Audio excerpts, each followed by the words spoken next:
From our interview just moments ago with the president, I sat down with him yesterday at the White House. He's putting the onus squarely on congressional leaders to either do a comprehensive package now or a short-term solution to prevent middle-class taxes from going up.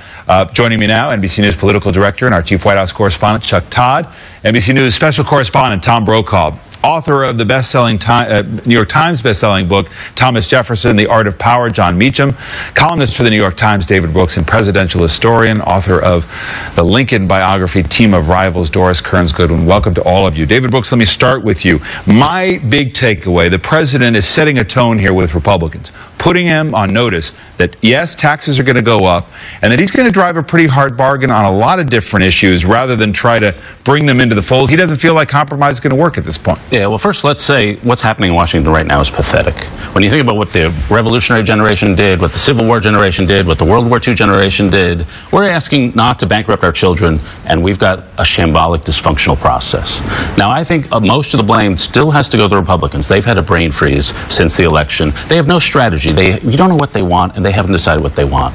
But if I default President Obama, I would say that sometimes he governs like a visitor from a morally superior civilization.